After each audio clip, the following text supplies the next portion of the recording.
Good morning, good afternoon. Welcome to the Daring Cities Conference on the importance of local and regional participation in financial disclosures. My name is Daniela Torres from ICLEI Europe, and today I will be co-moderating the session together with my colleague Nicola Iesa. And we are very happy to have you here, and we are going to start our session with some important news for you. First of all, please know that you are muted per default. In case you would like to unmute yourself, please let us know. Also, please know that we are going to have this session with interpretation in Spanish and Portuguese. So we are very happy to offer this to our participants from Latin America and the Caribbean, and thank you very much for that. And the third thing I would like to mention is that we really encourage you to interact with us in this session. Please, we invite you to post your questions in the chat and in the questions and answer feature of the Zoom platform. So the agenda for today, just to give you a short introduction, we are going to be together almost 1 hour and a half, and we are going to start with a welcome remark from Olger Robrek, the Deputy Regional Director of ICLEI Europe. Then we are going to have an introductory session on financial disclosure for local governments, what it is and how it can support cities' climate action together with CDP and ICLEI. And then we are going to have a panel discussion facilitated by my colleague Nicola Iesa, where we are going to go deeper on this concept of climate finance disclosure and how it is making a revolution on climate action and financial processes worldwide. At the end, we are going to have a short wrap up and closing, but we would like to have also some questions from you, our audience. So now to start this and going directly to the content, I would like to give the floor to our director, Olger Robrek, Deputy Regional Director of ICLEI Europe. Olger, please, floor is yours. Thank you very, very much, Daniela. And good morning, good afternoon, good evening to all of you, wherever you are, to join this very important session in the Daring Cities Conference. Today, we are here to talk about climate financing and the importance for local and regional governments, but also administrations to engage in that topic. We do so with a view to disclose standardized and monitored information on climate risks and environmental activities, linking up with and being understood by the day-to-day work of financial intermediaries, banks, and institutions alike. Why? Well, climate action for both mitigation and adaptation, by the way, is at the top of the local government agendas. And many of you are engaged in these agendas as well on a daily basis. A structured climate-related financial reporting is a key tool for local governments and for us representing local governments to advance on local climate action, even in a global perspective, and be more visible in the sustainability financial market at the same time. This is a very, very good reason for us to be here today and discuss the topic. We want to bring the importance of financial disclosures into the core of cities' climate finance discussions. By now, climate and financial disclosure have often followed parallel pathways instead of meeting at crossroads, widening the gap between local governments and climate financing investors, or shall we say better, the gap never got closed. However, future cannot wait, and we've got no time to lose in this very moment. If Chen Arieli, the deputy mayor of Tel Aviv, is right, that neither we have a climate crisis nor a biodiversity crisis, but actually a crisis of mankind and civilization, then it is definitely us that need to take action. It is our task as human beings to act, and we need to do it now. This establishes a strong case for the two words, financing and public, to speak to each other, and disclosure can be a means to do so and help facilitate that discussion. To kick into this debate in an informed manner, we obviously need to be in better understanding of the topic and what it actually means and what we mean by climate-related financial disclosure.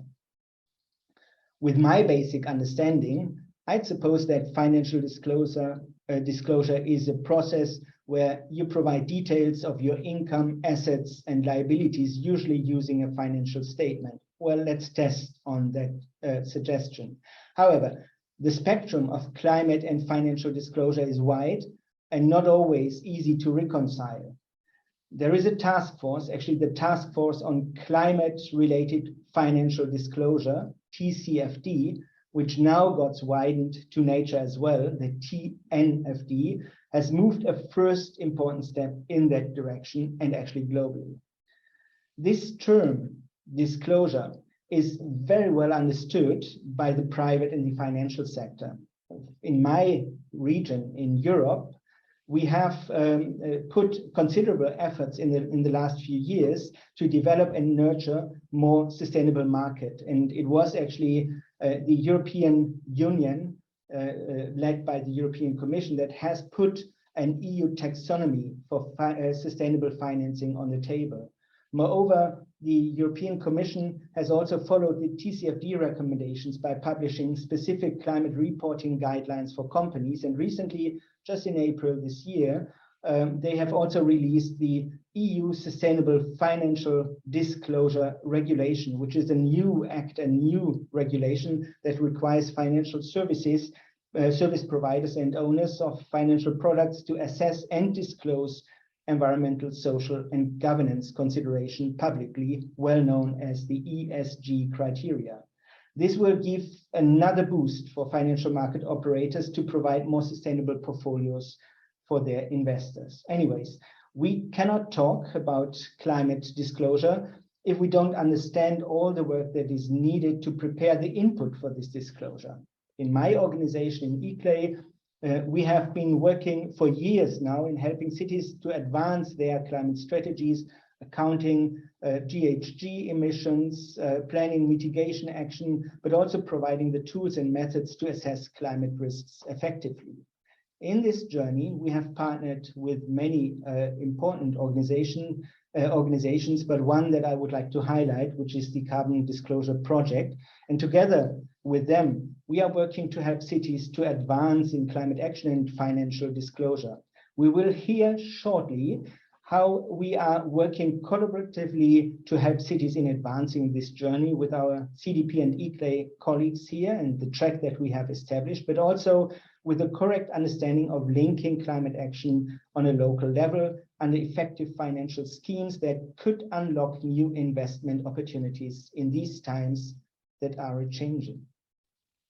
We will hear from CDP, ICLEI, cities, financial experts. We will understand frameworks like the Task Force on Climate-Related Financial Disclosure and how cities and stakeholders are preparing themselves to adopt this framework in the future in alignment with the current climate and energy crisis demands for accelerated actions and sustainable finance. I'm looking forward, hopefully together with all of you, to an inspiring exchange.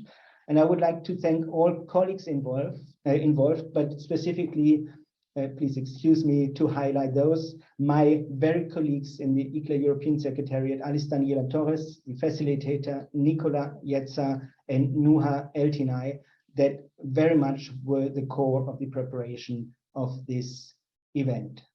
I wish all of you and all of us a good, inspiring event. Thank you.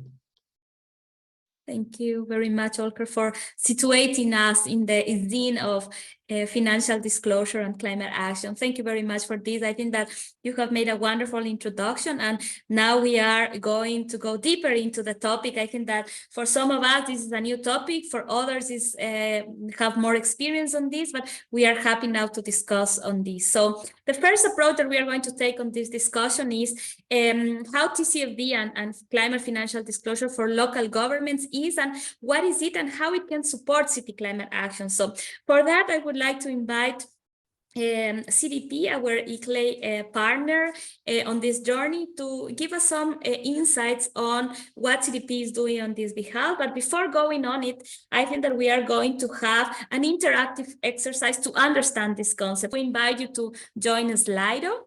So Olher mentioned a little that we've been working with CDP for several years on different aspects, but we are working specifically on the CDP-ICLEI track. Do you have knowledge of it? Do you currently disclose your information in the CDP-ICLEI track? Perfect. So we have a diversity of understanding of what is the CDP-ICLEI track. We know that some cities are already disclosing in CDP-ICLEI track. Okay, sometimes, yeah, I think that we have, most of our participants have some knowledge about the CDP-ICLEI track. So probably we can now listen from CDP, what is the CDP-ICLEI track, the platform that we've been working for several years. So thank you very much for this Slido moment.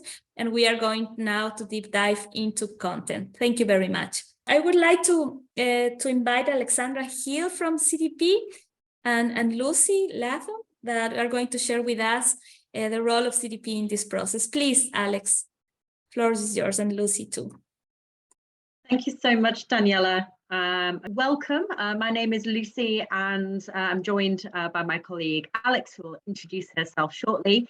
And we're going to talk a little bit about the Taskforce on Climate-Related Financial Disclosures, which I will now refer to as TCFD, and the opportunities for local government. Firstly, to quickly introduce CDP, I think probably many of you, given that poll, are familiar with us.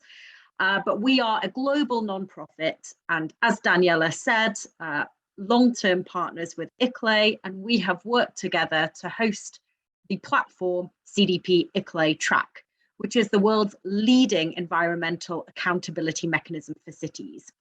And we do this because we believe information is the fundamental basis for action. So together we help cities to measure, understand and address their environmental impact, with the ultimate goal of securing a thriving economy that works for both people and planet. This work is also supported by a multitude of partnerships with other global organizations such as C40, Global Covenant of Mayors and WWF. And together we aim to make environmental reporting both mainstream and streamlined so that we can provide these detailed insights that will drive action on all levels of policy and governance. And this is just to give a flavor of some of the stakeholders that we've worked with in 2021, and we'll soon be able to update this with our 2022 figures. But in addition to the over 1,000 governments using our platform, CDP also provides platforms to corporates, investors and supply chain. So you can see last year, over 13,000 companies worldwide reported to CDP, and more than 700 investors, which represent over 130 trillion in assets, requested data through our platform. So we'll kind of come back to this issue because it's really interesting to see investors and the private sector needing data, because TCFD really plays into this. And just very quickly, you can also see here a regional spread of our city users. So you can see the distribution across the world. And we're really excited that over the years, we've seen this globally increasing year on year. So I'm going to hand over to Alex, who will now introduce a bit more detail on the TCFD, and then we'll come back to CDP-ICLEI Track and talk about how it is aligned. So Alex, over to you. Thanks, Lucy. And I'm Alex, and I'll be speaking specifically about the TCFD and providing some more detail there. And you have probably seen it in the news, in the media, and you can tell that it is becoming more likely that there will be mandatory financial disclosure, and many local government financial officials are beginning to learn about the importance of climate-related financial disclosure as it relates to the capital markets. For companies, we've seen that climate disclosures are already legislated in the UK, and in the US this past March, the SEC proposed rules to standardize climate-related disclosures. And specifically for local governments, climate-related financial disclosure is a best practice, and it's how you stay ahead of the curve. We know that some cities really hesitate to disclose or dig deeper into their risk because they worry it might make them less attractive to the capital markets, but that's a little bit of skewed thinking because it is your legal duty to disclose risks. And we also know that investors are already looking, and bond issuers are honest about saying that they prefer to see disclosed risks and cities and local governments owning those risks. One of the frameworks for financial disclosures is the Taskforce on Climate-Related Financial Disclosures, or TCFD. And like Lucy, that will be the last time I say that mouthful. And at its core, TCFD is about financial disclosure, or disclosure that institutions make when engaging in finance. It was first established in 2015 under the chairmanship of Michael Bloomberg and Mark Carney, who was then head of the Financial Stability Board. And the aim was to catalyze the capital markets to focus on climate-related risks to financial markets. So for context, the Financial Stability Board was launched as a response to the 2008 economic collapse to focus on global financial stability. And so then it is a big deal that the same board recognizes the systemic risk that climate change has on financial markets. And the hope is that by encouraging and promoting greater, more consistent disclosure, climate-related financial risks should become more central to investor decision-making, as well as to shareholder and stakeholder engagement with management on climate change issues. The recommendations were launched in 2017, and since then, over 3,000 organizations have signed up as supporters. And the TCFD framework is organized around 4 pillars, which you can see here on the left. And those include governance, strategy, risk management, metrics, and targets. Underneath those 4 pillars, there are a total of 11 recommendations. And it's important to recognize that the TCFD is not a scorecard or a checkbox, and it's rather a principles-based approach. For instance, it doesn't say reduce your emissions by X amount, but rather it asks questions about the process undertaken to identify risks or to integrate climate into those investment decisions. To help you understand how CDP and TCFD fit together, we'll talk here about the what, how, and where. And we'll start with the frameworks. So frameworks can be thought of as the what. A framework is telling a community or local government like what they should be doing. It doesn't tell you, though, exactly how to do it. And so a framework may say you should disclose your carbon emissions, but won't say specifically how. And standards here can be thought of as the how, and they're much more specific, and they tend to provide technical guidelines. Using the emissions example again, if you're measuring emissions, the standards will tell you how you should do it. And then CDP comes in because this is the where to disclose. And CDP was launched to respond to different standards and frameworks in order to have a standardized platform for disclosure. What CDP does is to help provide reduced reporting burden, and it definitely can help you to minimize unnecessary overlaps when disclosing. And we've also found that different financial institutions would ask different borrowers different questions, and what CDP did, it went ahead and centralized that disclosure into one place for local governments to disclose. And CDP is the world's largest environmental disclosure mechanism and the world's largest repository of TCFD-aligned climate data. I'll now hand it off to my colleague Lucy to share more about the CDP questionnaires. Thanks, Alex. So yes, to everybody who responded on the poll saying that they already reported using CDP-ICLEI Track, congratulations to you, because you are also now fully aligned with TCFD. So that's good news. And if you're not reporting or not reporting in alignment with TCFD, I would definitely recommend having a look at our website and browsing these materials, because utilizing this framework for municipal operations can really enhance your data collection, as well as build internal capacity for managing climate risks and opportunities, and that helps support investment. You can also find out a bit more about other CDP programs, including Matchmaker, which is designed to help local governments get the most out of their reporting and connect them with funding and finance opportunities and support. And you will find plenty of guidance, both in the CDP-ICLEI Track platform including a whole technical guidance note, but also you will see that as you go through the questionnaire, there are various questions which have the TCFD tag, so you can tell as you go through which questions are part of the TCFD reporting process. So it should be super clear. Okay, so now I am going to pass over to my colleague Noor Eltenay from ICLEI to speak about the additional resources and capacity building for assessing climate risks and opportunities. So Noor, hopefully you are ready.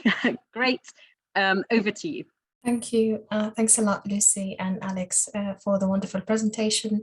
Good afternoon, everyone. My name is Noor Eltenay. I am a Senior Urban Resilience and Climate Adaptation Officer at ICLEI, a European Secretariat, and I'm also part of the Sustainable Resources team, and I'm glad to be here with you today. Following up on the key opening remarks from Holger and also the interesting presentation provided by our colleagues from CDP, where they have shed the light on the TCFD guidelines, addressing the what in terms of the framework, but also where the disclosure happened and the CDP-ICLEI track. I will be taking you in the following few minutes to speak more about the how, which is our role as ICLEI in building cities' technical capacities on assessing climate risks, and also bringing examples from Canadian cities in our network, as well as addressing how do we really look into assessing climate risks, not only from the physical lens, but also on transitional risk. And last but not least, also bringing some of the key tools that we have at ICLEI in terms of financing, which is the TAB program. I will start here to give you just a very quick overview about ICLEI, us as an organization, and the work that we have been doing in that field of climate financial disclosure. So since 1991, ICLEI has been implementing pioneering methods, technical protocols, and software tools on capacity building programs for local greenhouse gas mitigation and also for climate adaptation planning in thousands of local governments in more than 125 countries. In our journey, and definitely aligning with the TCFD framework, supporting cities in outlining a matrix on climate risks, monitoring, and also integrating that into their financial statements.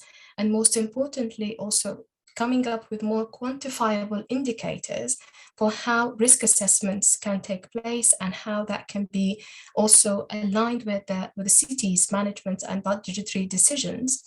If we click, we can come to see how does that actually take us as ICLEI from supporting cities in developing their green city action plans, or what we call the GCAPs, and also the sustainable energy and climate action plans, which also stands for CCAPs, to reach into climate resilient development. Having said that, this cannot be achieved. So if we click, we can come to see that this cannot be achieved without ICLEI climate neutrality framework, which is really focusing on climate change and taking actually climate change adaptation mitigation as entry points to help cities drastically reduce their greenhouse gas emissions, look into how to repurpose, reinvest, offset, and compensate greenhouse gas emissions. So here we as ICLEI, we believe that the urban system is part of a broader city region territory where local and regional governments are interconnected, and we call for addressing climate from more of the understanding of the rural-urban linkages in assessing risk multiplier effects. With this integrated understanding of climate action for sustainable development, this framework, the framework of ICLEI on climate neutrality, is actually part of the Green Climate Cities program and aims to embed the climate change lens into governmental operation through carbon climate registry and also the application of data, as we've seen in the CDP-ICLEI track. Now, moving into the next slide, I will just showcase one example that we have from the Canadian municipalities, which is on the Municipal Net Zero Action Research Partnership. This is a project that aims to support Canadian municipalities in monitoring, measuring, and achieving their greenhouse gas emission goals, mitigation goals. funded by the Government of Canada and operated by the University of Waterloo, the Federation of the Canadian Municipalities, and ICLEI Canada. This program is, its ultimate aim actually is to ensure that emissions reductions projects, policies, and programs are aligned with the Canadian national reduction commitments. So a very important element here that we in ICLEI do really consider in the implementation of these strategies that is not only aligned horizontally, but also vertically. This project, which is a 3-year project program, is aiming to come up with a wide range of products, starting from literature review and research, looking into best practices for net zero accounting, but also interesting case studies on budgets and accounting from 4 large and 2 mid-sized municipalities. So we will certainly be looking forward and also understanding how that could be really beneficial for the municipalities in terms of helping to advance the standardized measurement system and enhance emissions monitoring and disclosure. The second point that I would like to address in my presentation today, and that's coming in the next slide, is actually the understanding of how do we help cities not only address physical risk, but as I mentioned earlier, transition risk. And here we would like to shed the light on ICLEI 5 key pathways that has been released at our ICLEI World Congress in Montreal back in 2018, which are actually designed to create a systemic change as drivers to implement integrated solutions and also enhance holistic climate risk thinking. ICLEI's approach to our climate disclosure is not only limited to physical risks and challenges, but it's also related to the resilience pathways and how the intersection between those pathways happen. So when we speak about transition risks, that means that we are speaking about how do we relate the changes in policies, technologies, and market prices that will materialize in the shift towards a low carbon economy. Not forgetting that all of that is actually associated with what we call city planning, policy making, institutional regulatory frameworks, legal and technological transformations, as well as reputational risks. So with that, we always look into those 5 key pathways as a blueprint for understanding the potential transition risks and also looking into how risk within cities as in urban systems are being manufactured by the way we locate, design, construct, and provide our services within those urban systems. Moving now into my next slide, I would like to bring an example of how this mechanism of understanding transitional and physical risk is taking place. As we highlighted earlier, the collaboration between ICLEI and the European Bank of Construction and Development, where we have this project that is looking into corporate climate governance strategies in alignment with the TCFD guidelines. We have several number of services that are proposed and designed to facilitate climate risks and opportunities disclosure within selected EBRD cities and municipalities. And this will always be aligned with what we have mentioned earlier, as well as contributing to the mobilization of a broader ecosystem on climate risk and considering 3 key activities, as you see on the screen here, that is looking into building awareness and capacity, mapping cities' climate risks and opportunities to help cities shape their corporate climate governance action plans.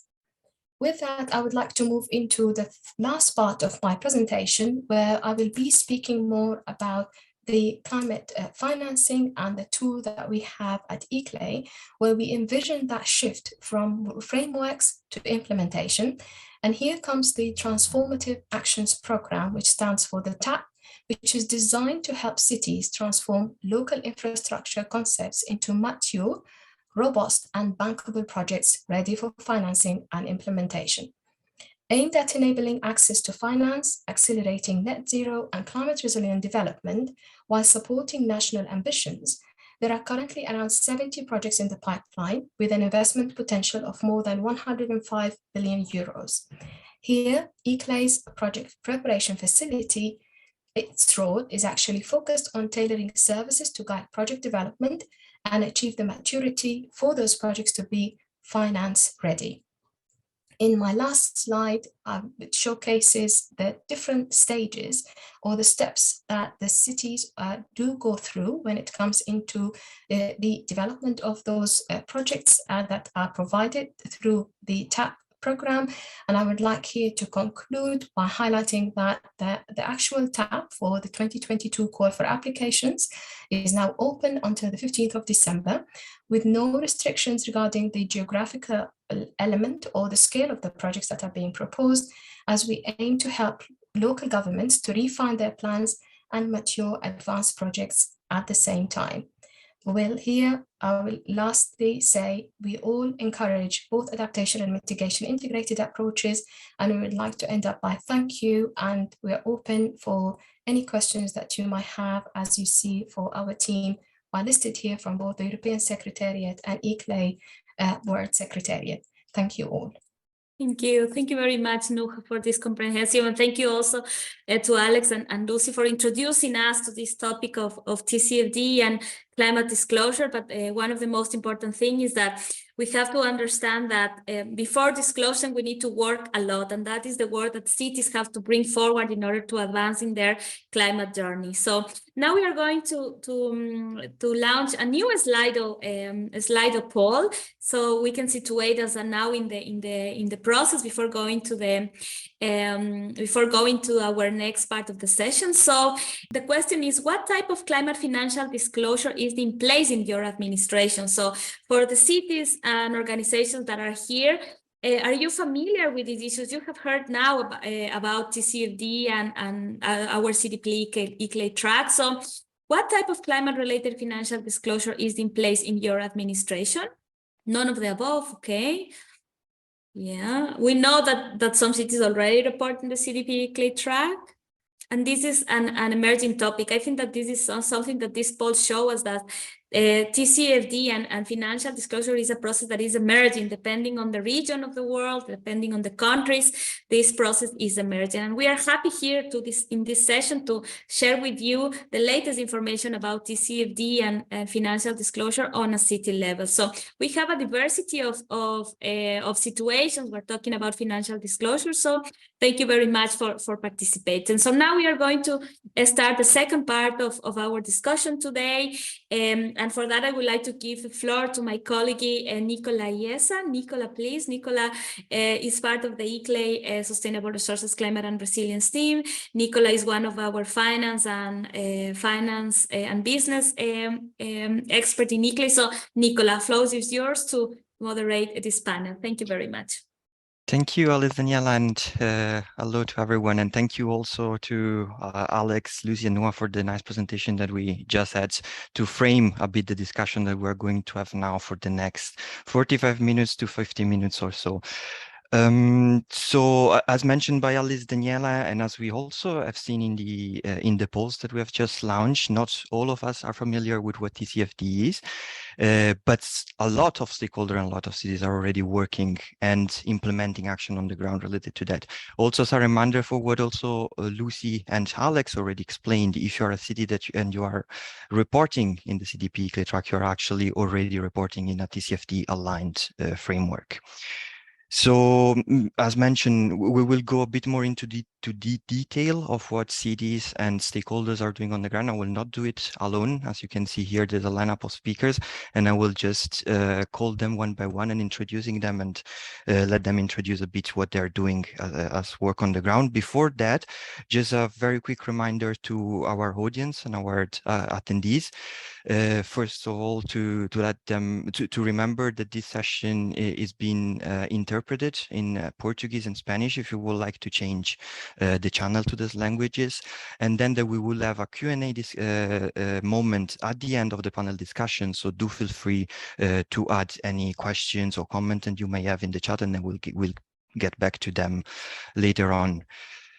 So without any further ado, let's just dig into our pool of experts and panel discussion. And with that, I would just like to start with a city that has been very active on TCFD. I really hope that have answered the second answer in the poll that we just had. And in this is George Benson, Manager of Economic Transformation from the Vancouver Economic Commission. So George, please, we'll just ask to introduce yourself and say a bit the great work that you're doing in the city in Vancouver. Thank you so much, Nicola. Really, really wonderful to be here. Honored to see folks from all over the world here and really appreciate the opportunity to speak with you. So I'm the Manager of Economic Transformation at the City of Vancouver's Economic Development Agency. And as an agency, we work to support the coming together of the public and private sectors to solve some of our most pressing challenges. And my team, of course, manages climate action within that portfolio. We, as the City of Vancouver, we've been active in undertaking TCFD disclosures for a number of years now. And in fact, we were one of the first in the world to do so. The thinking around that, I think, has continued to strengthen. This is something that we started off, and I think a lot of people asked, why would you do that? Why would you do that? Why does that matter? And I think as our colleague Alex from CDP was saying, there is a very clear fiduciary rationale for why a city would do this. It matters. These are material risks to the financial health and stability of a city in the same way that they are to a company of any size. And so I want to give the incredible credit and kudos to our Chief Financial Officer and the sustainability team and the entire Treasury Department of the city. My team interfaces a little bit, interfaces with them, but we're not involved directly in producing that disclosure. But I think what we've seen is that the strength of that disclosure as a process is generating some really interesting collaborations within our city. And now, as the Economic Development Agency, my team's job is to ask questions and to do work to try to expand those in our community that understand what our disclosure is and understand how they might look to take on something similar. So as we go through the conversation, I'll be really excited to talk more about that linkage between the leadership role that the City of Vancouver has played in first undertaking its own disclosure and how we think that can play a larger role in increasing the overall strength, climate resilience, and the financial stability of our city and its community. So I'm really grateful again to be here and excited to share more with you about how that work has progressed. So thank you again. And thank you very much, George. As you mentioned, it's great that you're doing all this work, and we will be really happy to dig a bit more into it later on during this panel with further questions. But to go a bit on presenting the other panelists, I will just go to the other side of the ocean and the other city representative that we do have here in this panel from the city of Athens, Elizabeth Berjani, Landscape Architect, Resilience and Sustainability Department from the city. Thank you so much for inviting us in this panel. We represent the Resilience and Sustainability Department. The City of Athens has been working quite hard on climate actions officially since 2016 with creating our resilience strategy and first our climate action plan, which we now revised in June 2022, covering both mitigation and adaptation actions. On one hand, we have our mitigation neutrality goal by 2050, where energy efficiency actions in buildings and transport sector is at the core of our actions. When with current energy crisis, we're sure that now makes more sense than ever. On the adaptation and resilience part, we aim to reduce climate risks such as high temperatures and the intensity of the urban heat island effect, localized flooding, and also while we try to enhance the resilience of our infrastructures. Our climate adaptation goals are landscape-led. We want to increase green spaces and also increase the access to the green spaces. In addition, we also have a climate governance structure which allows the implementation of our work across city departments. Iphigenia, please continue. Thank you, Elizabeth. We have been working in different climate actions projects in alignment with our local goals, but we are trying the results of this working to make them available for our citizens and key stakeholders like financial institutions, in the national government, citizens groups, or industries, and etc. While we are working, while we are talking about climate actions, we also we are doing our reporting to the CDP-ICLEI Track.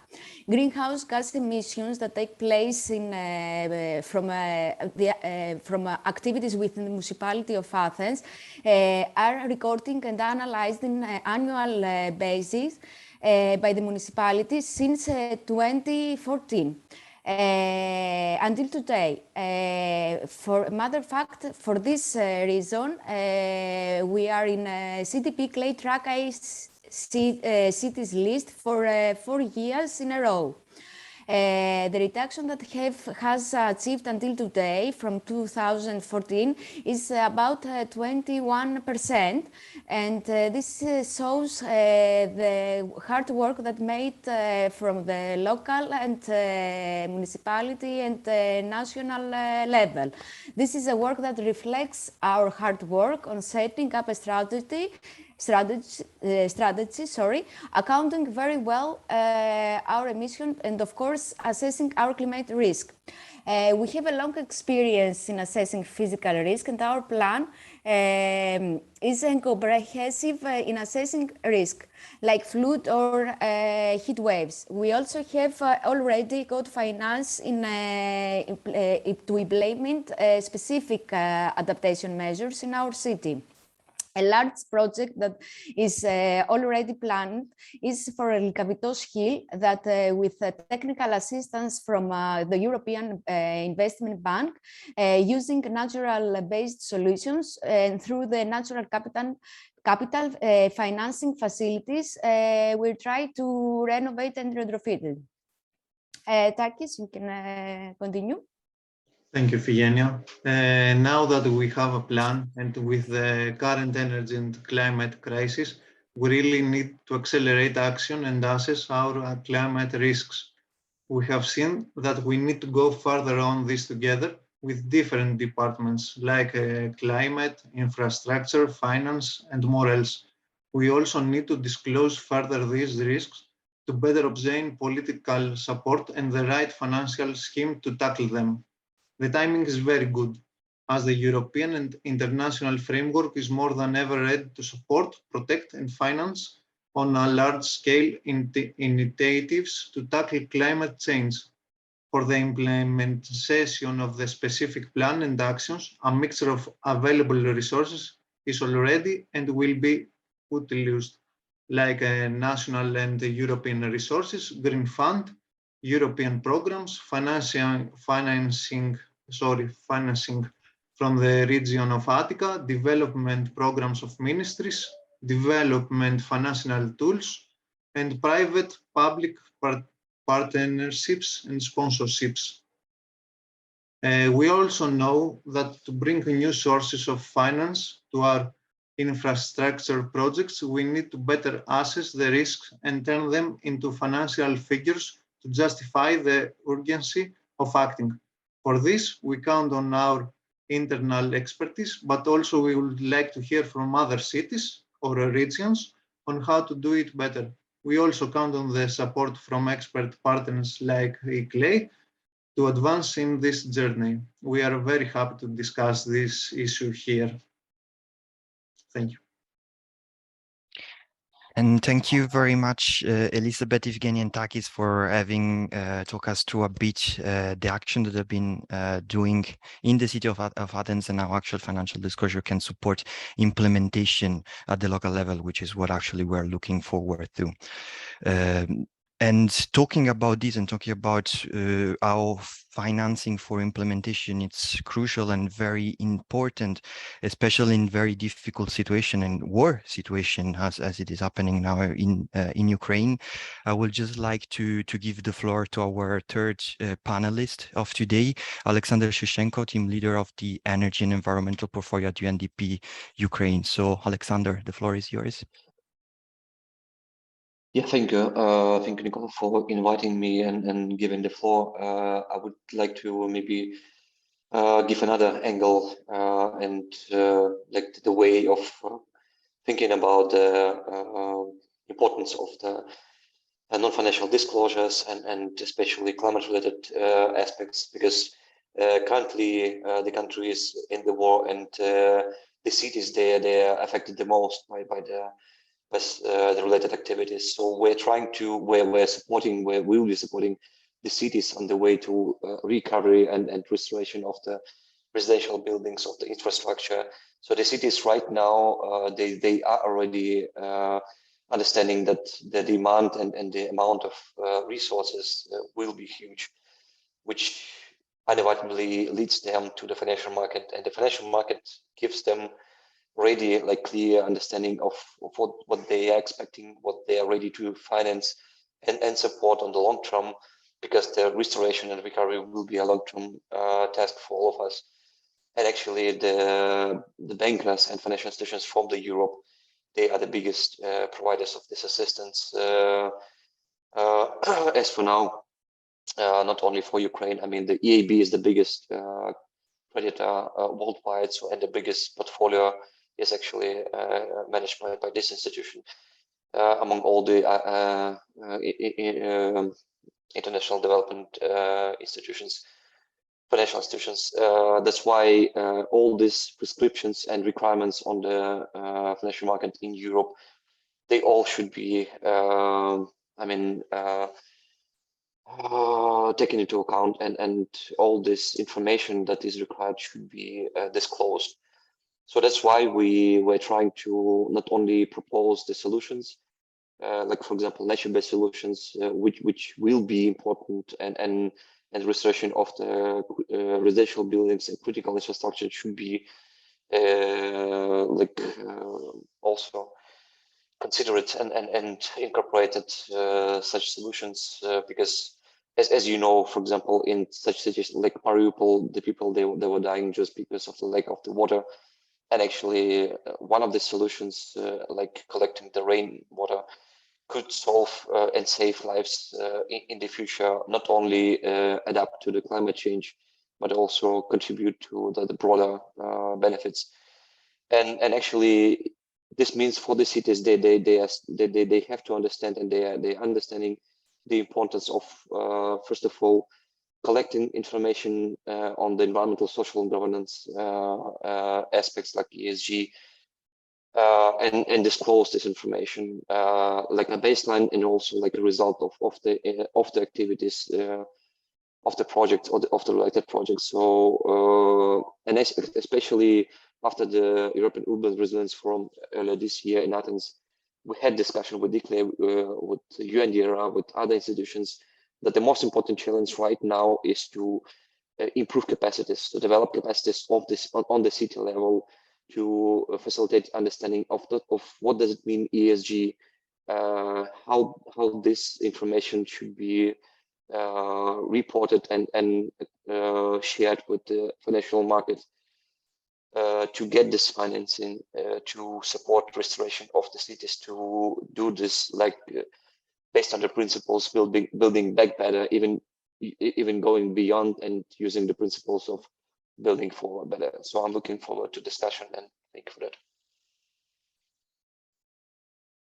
Thank you very much, Alexander, for this overview, and also, as you mentioned, for it's really great that you're doing this work on the ground in such a difficult situation, and really hope that this will help in building capacity there, and as you mentioned, in building better and building forward better, also for the sake of citizens and cities in Ukraine. During your speech, you mentioned also the importance of international financial institution and of banks, other than financial intermediaries. So we have actually a representative from the international financial institution, the BRD, and it's my pleasure to just call to the floor Marta Modelowska and Krystyna Teokari from the ERB to talk a bit about what they are doing related to financial disclosure. So I think Marta or Krystyna, feel free to just take the floor and take us through. Good afternoon, good morning, depending on the time zone. My name is Marta Modelewska, and together with Krystyna, we represent the EBRD Climate Strategy and Delivery Team. We are a team of approximately 100 specialists, climate specialists, working across the EBRD region, helping to advance climate action by increasing access to capital for critical investments in the region. Personally, I'm a climate specialist with the focus on physical climate risks and corporate climate governance topics. I have the pleasure and huge pleasure and an honor to lead EBRD work on corporate climate governance, including the EBRD recently established corporate climate governance facility, which is the main platform for engaging with a wide range of clients, partners to promote a systemic behavioral change that creates incentives for reorienting business processes towards low carbon and climate resilience pathways. This platform shall empower the EBRD clients to take climate action and build resilient businesses for the future.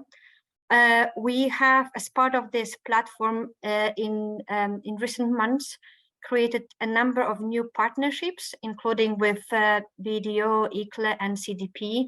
And we are working to establish ways of engaging with local authorities and cities to help them understand and adopt well-recognized climate-related financial disclosures. Christina, over to you.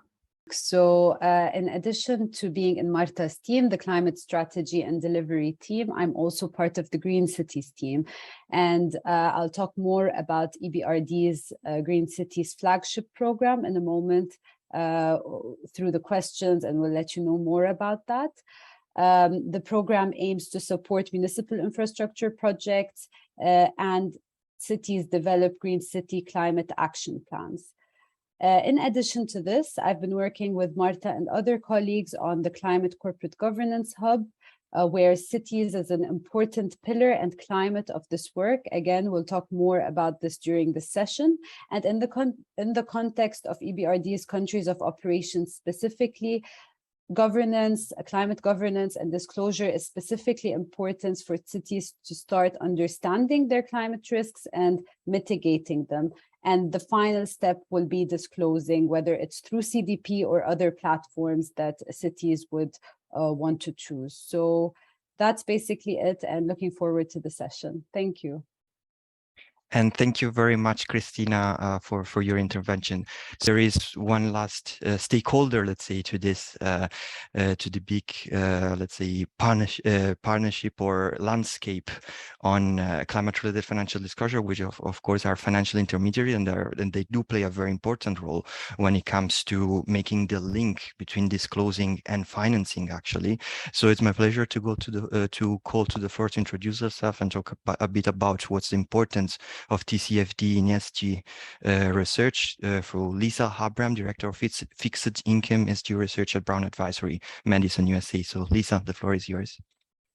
Yes, hi, thank you. It's great to be here. I'm Lisa Abraham. I'm with Brown Advisory, a global investment management firm with a strong focus on sustainable investing. So we run a number of sustainable equity and fixed income strategies, both in the US and global strategies as well. In my particular role, I lead the ESG integration efforts across our sustainable fixed income strategies.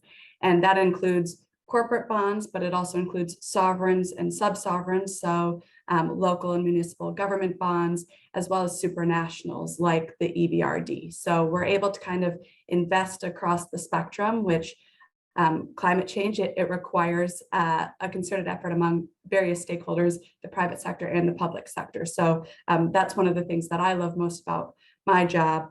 And when we think about climate, we think about it from both a risk and an opportunity perspective.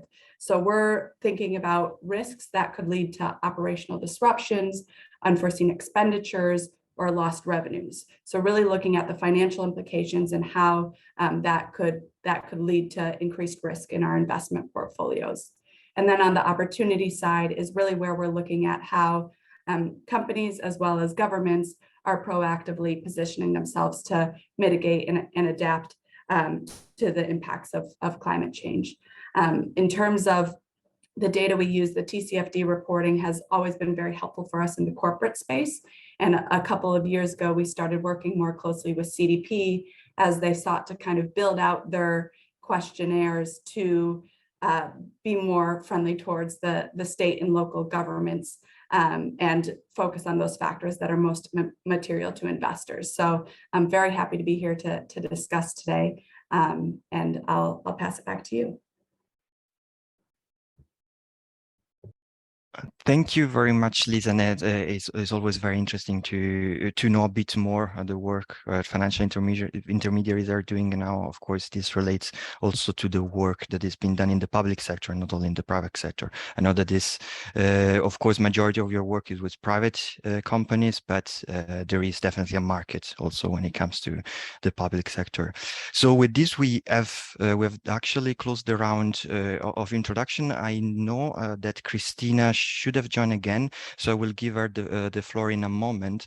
Before doing that, I will just kindly ask the organization team if they can pull up the pools, the next pools for the attendees. Of course, we haven't forgot about attendees in the session, and we will still like to have them involved. So if you can connect back to the Slido, we have another question for you. That you can see there. So you did have an explanation of what TCFD is, and now we're working on that in the public sector. Now that you do have a bit more of a background, and now the actual actors are working on it on the background, we would like to know a bit more from your side as a practitioner. What do you think could be the main driver for aligning for TCFD by your own perspective? Is it because of transparency issues, so to make yourself more accountable towards your citizens and towards your public? Is it for planning purposes? Of course, TCFD has a section on governance and strategy and risk management, so maybe that could definitely support you more in planning next steps when it comes to climate action at the local level, or is for finance to actually have an advantage when it comes to go to the financial market and ask for funds for your activities. So we will just leave the pool there, and please just feel free to add your question. We will get back to that in a moment. Let's dig a bit more into question for our speaker. And the first question that I would like to give to some of our speakers is the one that you can see now on the screen. And specifically, I would like to address this to some of you, specifically to Alexander, Marta, and George, about how do you already work on disclosure and transition and or physical risk, if you do work on it at all, and that's do you actually see the value added of TCFD? So I don't know if Alexander, Marta, George, we would like to take the floor first. Maybe I see you, George. Maybe if you would like to just tell us a bit more about Vancouver experience. Sure. I think one of the things that's most interesting to me about TCFD for Vancouver's work is it to me it's really about something that coheres and pulls together a lot of the work that we were already doing. So people may know that Vancouver in the early 2010s declared that it wanted to be the greenest city in the world. We set a very ambitious statement with that, a vision statement, and then we put together an action plan that contained 10 key areas of work, everything from reducing our ecological footprints at a sort of very high level to some very specific work in green operations, a green economy goal, which my agency has worked on for over a decade now, and a variety of other things. But and at the same time, that's a very mitigation focused piece of work. And at the same time, we released what was, I believe, Canada's first municipal climate adaptation plan. So we were already thinking about all of these elements way before we got to TCFD. But what TCFD does, and I think in a very powerful way, is that it has an internal and an external effect. Its internal effect is that all of the people that work on all these different elements, and particularly the sustainability department and our financial department, they now have a shared language and they have a shared framework within which they can discuss the actions and the activities that are being taken. And importantly, those are better integrated into our financial planning as a result of that. Now, I want to be very clear, it's not that our financial team wasn't thinking about these things previously, but we have a mechanism now, right, to bring those things together and tell that story in a shared way. And I think also to communicate that out to our investors. Vancouver is very lucky to have a very strong credit rating. I think we have a very robust system of financial management, but we're able to go even further now when we talk to our investors and say, this is the this is the work that we're doing. This is why we're a safe investment in terms of purchasing our bonds and so on. You know that we're working on it. And that's, I guess that speaks to that kind of external component. People have a greater literacy of the work that the City of Vancouver does. Going back to the internal side for a second, something that I think is also relevant and important is the literacy of all of our relevant parties on some of these issues has really also come to the fore. That we understand how to do the kind of long-term planning and the integration between our mitigation and adaptation planning. Again, TCFD pulls that together in a really unique way. And I think it's created some excitement and ambition within the city and certainly within our agency as to what more we can do to push the financial systems in the directions that we need to. So Vancouver is a very small city. We're only 680,000 people, I think. So we're not a big global metropolis by any means, but we're ambitious and we're serious. And so we try to use that ambition to move the needle however we can. So, for example, our council has made various declarations on divestment from fossil fuels. And the literacy, again, that internal capacity that was built through TCFD, in my view, has increased our capacity to engage externally with actors like our provincial pension system, our both subnational and our national financial regulators. And I mean, today I'm in meetings with our provincial government around financial regulations and climate change. All of that work, I think the genesis of it was really in these TCFD disclosures, because all of the staff, all of our council now have this greater literacy as a result of having done this work. So, you know, I wouldn't say that it catalyzed any new activity in our climate action work that was already so well established, but it's pulled it together. It's helped us tell a clearer story, both internally and externally. And it's built our literacy and our understanding of how finance and climate action can be brought together effectively. And as we go through I'd love to talk more about how we see that continuing, what the future of that looks like. But for now, I think that value is really around coherence and being able to tell a clear story. Yeah, thank you, George. And this is definitely a great testimony of how this could be used at the local level, as you mentioned, both for the internal and external use. As you mentioned, this is really a peculiar mechanism that brings together even department inside of the same cities, and can support also external stakeholders in understanding a bit more what's happening in the city. It's all about how the mechanism works now and the fact that it is effective. And regarding that, maybe I would like also to just circle the same question to the BRD colleagues and maybe to Marta to just also see her point of view on that perspective. Thank you so much, Nicola. I would agree with George on some of the points that he said about TCFD being a very important framework that helps the organization to understand better its exposure to physical and transition risk, but also prepare to share experiences with an external world. EBRD as an investor in emerging markets clearly recognizes that access to better quality data, better quality climate information is critical for financing decisions. We also see that there is a widening knowledge and disclosure gap that may significantly impact emerging markets, financial and non-financial firms' access to capital and markets. In order to contribute to and address this gap, EBRD started from first becoming the first MDB TCFD supporter in 2018, and integrating TCFD framework into our internal processes and policies. And since 2019, we started to provide also dedicated advisory services on corporate climate governance based on TCFD framework to our clients, to also see how we can contribute to narrowing this disclosure gap in the region. How do we do this? I won't talk about the internal activities, but how do we support our clients? We do this in 3 different ways. First of all, we engage in developing dedicated tools that help make better informed decisions. We design diagnostic tools that we share with our clients that help them understand their current climate practices and understand what type of actions they can take in order to strengthen their practices.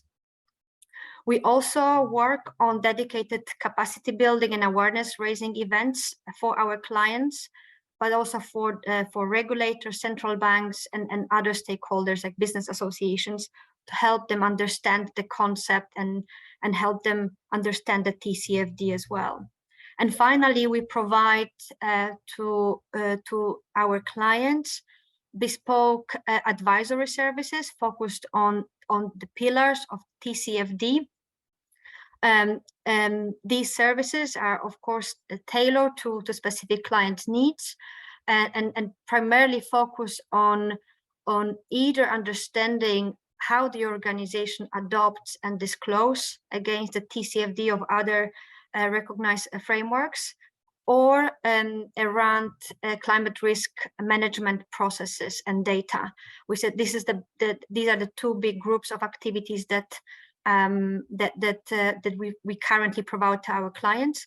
But over time, we expect that the demand will be coming also from other areas, like setting clearly targets and metrics, and provide further support on using climate-related information to access capital markets. We have currently approximately 30 clients in our portfolio who have received dedicated bespoke climate advisory services from EBRD around corporate climate governance topic. Just to give you an example, we have been working with a big commodity trader in Ukraine, in Turkey, on understanding the exposure of cotton value chain, grain and cotton value chain to physical climate risks. And as part of this engagement, we helped the company set improved targets for these two value chains, and as well as define how they present this information in their annual reports. We don't have yet examples from cities, but we have had a number of engagements with relevant authorities, and Christina will elaborate on this as well. And we see that the demand for this kind of advisory services is growing, but we need to take baby steps and start building the common understanding of the framework first before going into the specific advisory services.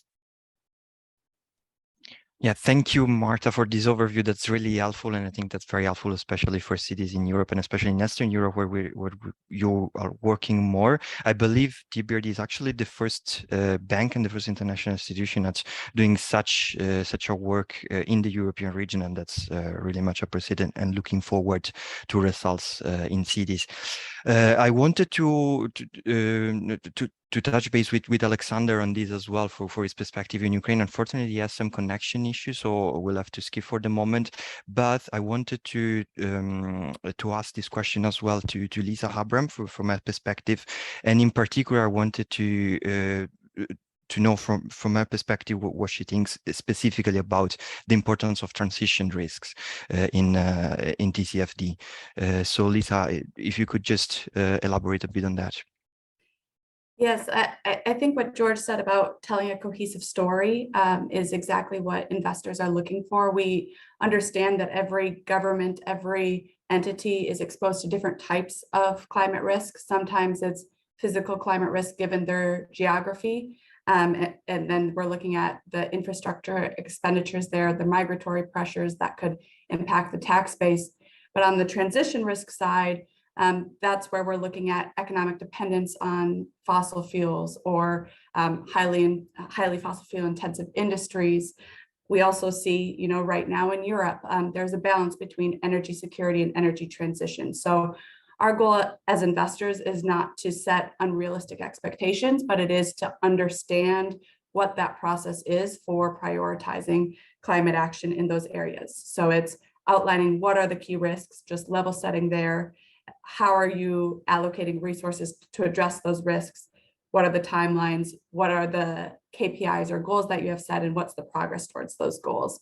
And I think another interesting thing, especially when we're having these conversations with local governments, is looking and understanding at who is being held accountable to these goals? Is it a siloed sustainability team that's operating within the city, or is it really fully integrated into the city's budgeting process? Is the treasurer involved? For corporations, where we want to talk to the CFO alongside the chief sustainability officer to really understand how it's integrated into the overarching strategy there. And what I would say too on transition risk is we as investors are getting a lot of pressure to our clients to report out how our portfolios are aligning with a net zero by 2050 scenario. So a lot of times when we're asking for that data of our portfolio holdings, it's because we also need it to then be able to report out and be able to show this track record. But I understand that there are a lot of challenges in calculating emissions, and there's various methodologies of how to go about that. So, I mean, my advice to those that are starting out is, if you don't have that quantitative data yet, that's fine. But if you can at least include some sort of qualitative explanation or some plan as to how you're thinking about that risk, that's really helpful for us as investors to know you're at least thinking about it, even if you're not there yet. Because I do think this is something that we're all kind of learning together, and we do really prioritize having a collaborative approach with our portfolio holdings. Yeah, thank you, Lisa. Thank you very much. And of course, thank you also for highlighting that this is a process. So CDs and public authorities don't need to be to have perfect information to be able to disclose, but it can be built up with capacity throughout the years. I see, George, that you have your hand raised. I just wanted a moment to remember to remind attendees to fill in the poll if they haven't done it yet, because we will choose it in a moment. But in the meantime, yeah, please, George. The floor is yours. Thank you so much. I think Lisa said some very important things. I just wanted to kind of double click on those and highlight them. First of all, when the city of Vancouver started this, our process was very much qualitative. If you go back to our original disclosure, it's very high level, it's very descriptive, and that's great. I think that's important. We started with what we knew, and we were very transparent about what we knew. I think I put a link in the chat to our latest disclosure from 2021. It is much more sophisticated. I'm just kind of comparing. Our original was 7 pages, and now we're up to 20. And the level of rigor and descriptive capacity in that is much greater. One thing I think that's very important, and I think Lisa was speaking to this, but again, from a city perspective, I want to be clear here. We can't be myopic. We can't just get bogged down in either physical or transition risks. Vancouver is in a very unique place where we face relatively few transition risks. My team handles a lot of work on the just transition, for example, and we're very lucky that the number of job losses we face, for example, due to climate action is very, very, very, very small. And we're on it. We already have a plan to address some of those risks. So from an investor's perspective, we hope that makes us an even more safe bet because we say we have a small risk, we've identified it, and we're on it. We're working on it. We also have identified our physical risks, and we have a variety of strategies, including an adaptation strategy, a resilience strategy, a seismic strategy, all of which speak to those challenges. But I think it's the coming together of both of those that's important. We can't forget either. And in our context, our original TCFD disclosure was quite physical risk focused because we had the best data for that. We understood that. We had done a ton of work on mitigation, of course, but we just couldn't quite describe what a transition risk looked like for us. And now I think that's evolved quite a lot. And my agency, we actually just released a plan earlier this year called the Zero Emissions Economic Transition Action Plan, or ZETAP, and I'll put a link to it in the chat. ZETAP is, in my view, it's a major chunk now of our transition risk mitigation strategy. We are identifying risks in our economy across the whole of the economy, and we are saying we have a plan to address those and to make sure that our workers and our businesses come to that eventual net zero economy in good shape. We want them to be there. We want them to be prosperous and happy and healthy and decarbonized. So I think it's important to get, one, it's okay if it's qualitative at first. That's what we did, and we feel like that was okay. Two, keep both mitigation and adaptation, physical and transition risk in play, because everybody is working on them, and so they should be part of that disclosure. And I think we can all acknowledge that it's going to take us time to get there, but it's important to have both. And I would say for us right now, being a very decarbonized city, like our per capita emissions are probably about 3.7 tons per person, which on the North American scale is the bottom, like we're very, very low. That we still have work to do in identifying our transition risks, and we're working on it. So I think we're all on this journey, and even though Vancouver started early, we've got plenty of work to do still. So I just feel really passionate about those pieces, and I'm glad Lisa raised them, and I want to just affirm. Yeah, thank you very much, George. Of course, being a front runner in TCFD, it's really helpful also for others to understand a bit more how the process works, and or what you're saying. It's definitely helpful to get more insight on that. As mentioned before, maybe I will just ask the team if can pull up the results for the previous pool.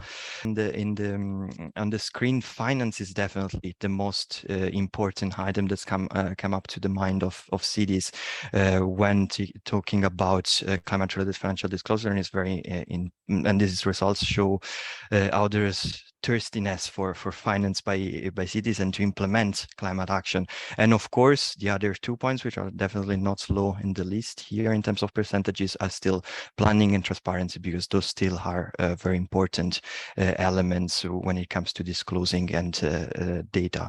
And still talking about disclosure and evidence-based targets. Targets are, of course, a part of the TCFD, and ICLEI and CDP as well are part of the science-based targets networks that supports cities and local governments in advancing and having metrics and targets can be actually backed by science and are data-driven. So with this, I will maybe stop with this with the poll, and still ask attendees if they have questions to please write in the chat. Maybe I will just jump straight to representatives from Athens to ask the question that you see here in the screen. This: why being a front runner in climate governance and climate-related financial disclosure matters. And as the Athens team already mentioned, of course, they are still building up the bricks and the blocks to be a front runner in there, but still we really like to hear from that perspective why they like to embark in this journey. We use both approaches in Athens. We use the bottom-up and the top-down approach, and we're trying as a department to find the balance regarding that. We really need to bring forward our financial department on board for this kind of changes in the city. We are doing that by introducing more members of these kind of departments, financial departments, in the resilience department, and in the processes about climate action and reporting. I really loved what Lisa said about having a resilience department in a silo with finance departments, and we tried really hard with doing the climate action plan, trying to make a mini climate budget for the city. And that was really important, and that's a really extremely important piece of work to go on the next step, and actually being able to have more inclusive and more reliable information from the finance department. And really the goal is to actually make a climate budget for the city that it is transparent and reportable as a whole. Yeah, thank you, Elizabeth, for this overview. And of course, I can definitely say that ICLEI is there to support in cases needed, and to support with also examples and cases, as we're doing just right now in this event here. And maybe just to build up a bit more on these and opportunities, and still why being a front runner actually matters. I would like to call in also Christina from the BRD. As was already mentioned by our colleague, they do have a program on that, so they definitely do think that it matters, and we'll just like to hear a bit more from her on that. Thank you, Nicola. I'll first highlight two main reasons, I think, to just contextualize this and bring what we've heard today from the different cities, from the different organizations, of why it's important for local authorities to strengthen climate governance and ultimately prepare for disclosure. So the first point is to really, we've heard about this, understand and be able to continuously respond to climate risks.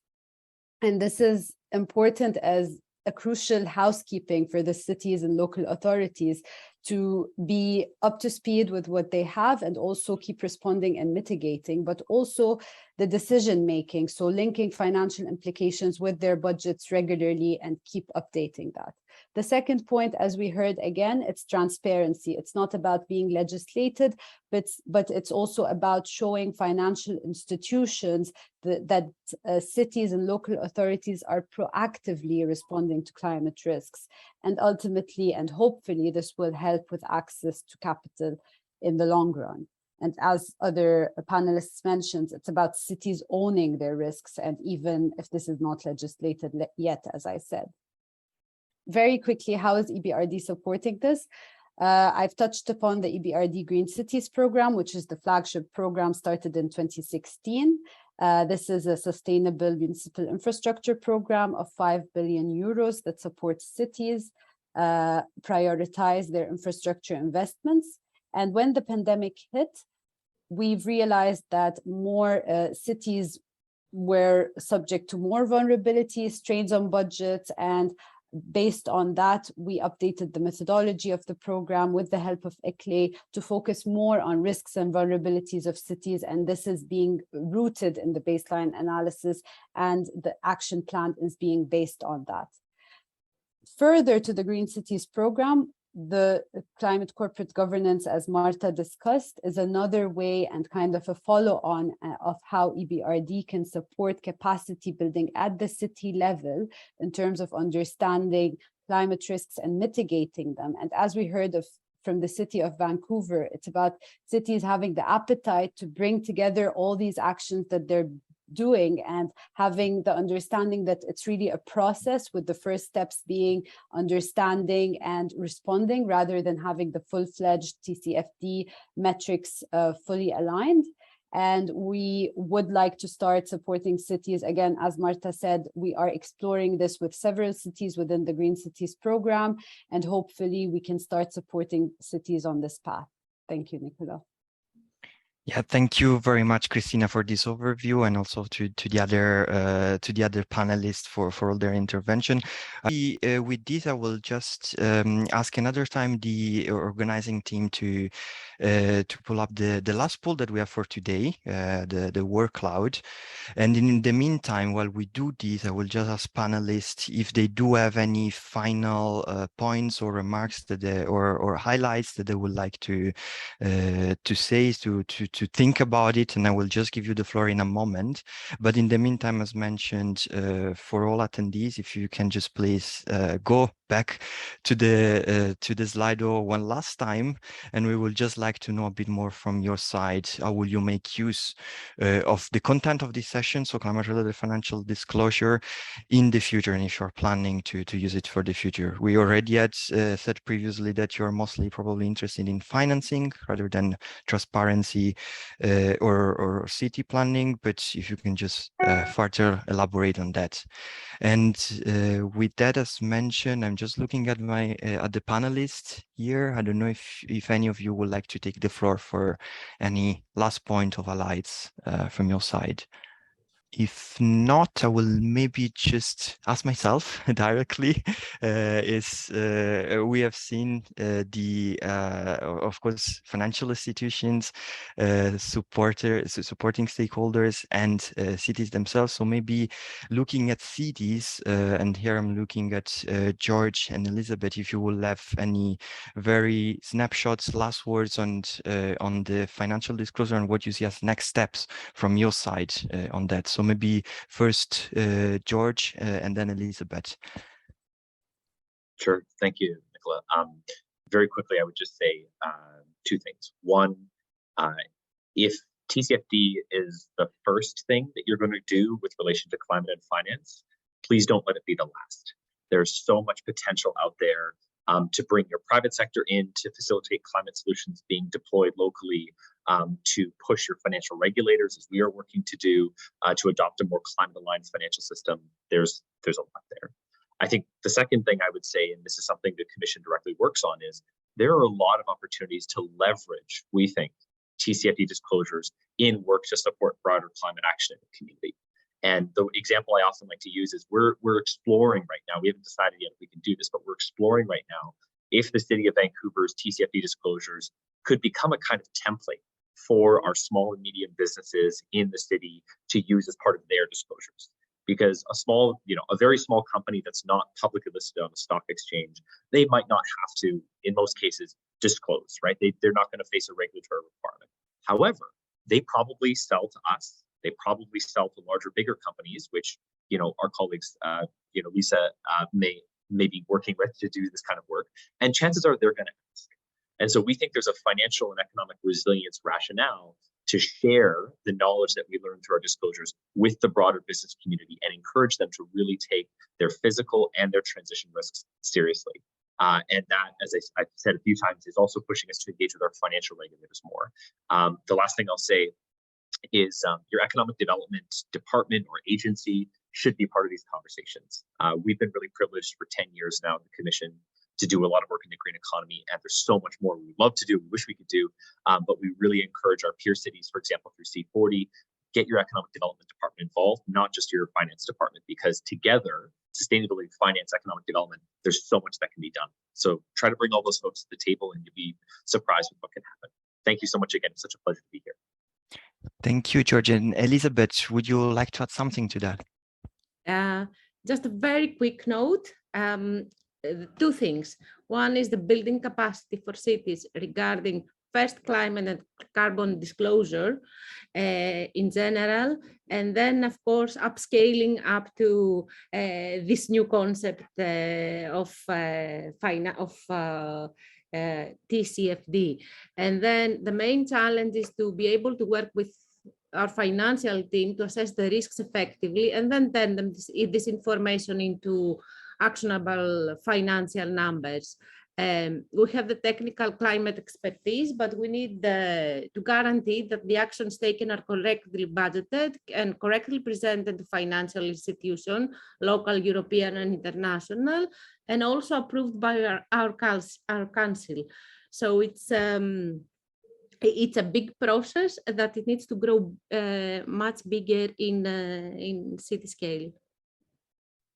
Thank you very much, Elizabeth, and thank you also for the panelists. If you can see on the screen, we see attendees are writing what they think they could make use of climate-related financial disclosure in the future, and that's great, and we'll definitely have it as a take-home point. So decision-making, transparency, education, accountability, collaboration, capacity building. There's a lot of keywords that are appearing on the screen, which do help us in understanding a bit more what is the demand from city related to climate-related financial disclosure. It's my job to close the session with some final remarks. I think that conscious of time, I will have to have them as sort of take-home messages for myself, and maybe share also with the panelists after. But maybe just as very last word, thank you very much to all panelists for having taken us through this journey. So to George, Elizabeth, Alexander, Marta, Christina, Lisa, and all the City of Athens teams for having been with us, and also thanks for the presenter of the first part. So our colleagues from CDP, which are co-organizing the session. So Lucy and Alexander, as well as Noah at the beginning, and of course Olger and Alice Daniela, who is co-facilitating the session. And thanks also to the organizing team, so Joanna and Catalina, for having supported with the background information for the session.